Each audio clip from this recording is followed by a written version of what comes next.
How to DTF a leather belt. Hi y'all, I'm Jenny with Details Superstore, and today I'm going to be showing y'all how to DTF a leather belt. So in previous videos, we've shown you that you can DTF leather, but now I'm going to show you how to do it. I'm going to show you a few different methods and a few different images and ways to actually print onto a belt. So first things first that we're going to do is actually make sure you measure your belt. So this one is about 1.5 inches and it's 44 inches long as well. And then I'm gonna go ahead and heat this up to 270 degrees.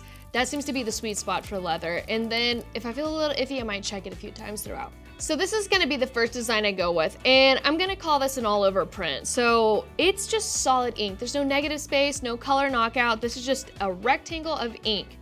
Also for my eagle eye viewers, remember this print. We might be using it in a future video. One thing to think about your prints is how exactly the garment is going to be used. So something like a belt, it bends, it creases, it has to scrape through all the belt loops, you have to sit down in your saddle sometimes, and even though DTF is very durable, rough is rough, and so something thicker like this might run its race a little bit faster than one of my designs that has a little more negative space. So right now I am just pre-pressing this half of the leather because again there's a lot of moisture actually stored in leather, and if you've ever actually pressed leather you'll see that there's just almost a level of condensation on the transfer when you peel it up, and so pre-pressing it does prevent a lot of that, just evaporating a lot of that extra moisture already. So I'm gonna go ahead and start with the all over print, and it's very important to get this lined up as perfectly as possible.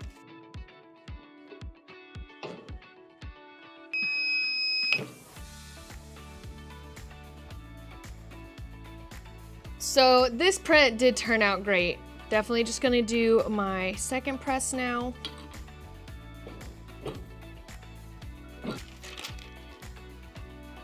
All right, and as you guys can see, this turned out amazing. I'm very happy with how it looks, and it's very solid. Definitely will see how it holds up. Another great way to DTF a belt is to actually get something with a lot more negative space, like a repeating pattern. So as you guys can see, this is actually a very, very small print of a bunch of Jordan shoes. Something with this much negative space will actually be very useful when it comes to heat pressing over the holes. All right, so another very, very important thing to remember is to have this lined up with your edges about as perfectly as you can, because you really want to avoid your graphic actually going over the edges of your belt. That'll just add to a little more wear and tear. So it does look like for this graphic, it is a hair too big. I think that was my fault on the printing end, but this will definitely fit over the holes of this graphic very, very well. All right, now that I got that lined up, I think perfectly, we're gonna go ahead and give it a press. Okay, so here I did not heat press it or like pre-press it long enough. You can see like how wet the graphic looks here. So there's definitely a lot of moisture still in this leather. I definitely should have pre-pressed it probably a little bit longer, because as you can see, it's become completely black where the film is normally just white. That did press perfectly though. So I'm very excited about that. There are a few places where the shoes go over the edge, just a tiny, tiny bit. All right, and then another thing that you can see is that these shoes actually lined it up perfectly. So the shoes don't go over the belt loops or the belt holes at all. So I'm very excited about that. So back to one of my earlier points, using a graphic that does have a lot of negative space is going to be very useful, especially for the notches in your belt, because this was coincidental, but this is something you can definitely plan out. That my graphic right here doesn't actually go over any of the holes. So I was able to print perfectly without having to worry about cutting that out later. And finally, the last thing I'm gonna show you is individual designs. These would be perfect for one-offs, or if you wanna do monograms for your belt, or just something to have a design that goes on the back of your belt. And so what I am gonna do is put these on the back and in the center.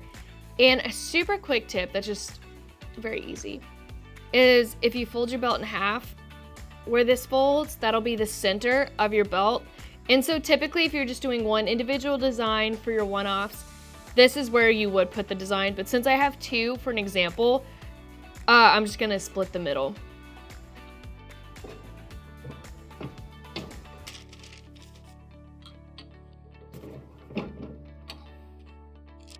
So as you see here, the use of the negative space on all of these designs definitely adds to a more cohesive look, and also it will help with hand feel and durability. But I'm really happy with how all of these different designs go together. Obviously I wouldn't wear a belt like this in public, but any one of these designs all over my belt, or even just the simple monograms on the back, easily would do this again. All right guys, that is how you DTF a belt, and I'm very excited with the final results and how soft the hand feel is. Feels like it's part of the leather. I really like how this ranch logo came out. It's just very cohesive, very simple. It'd be perfect for any kind of just one-off individualization. But yeah, that's how you DTF a belt, and thank you so much for watching, as always. And don't forget to like and subscribe, and if you guys have any questions, leave a comment down below, and if we make a video answering your question, we'll feature it in our next video. Bye guys!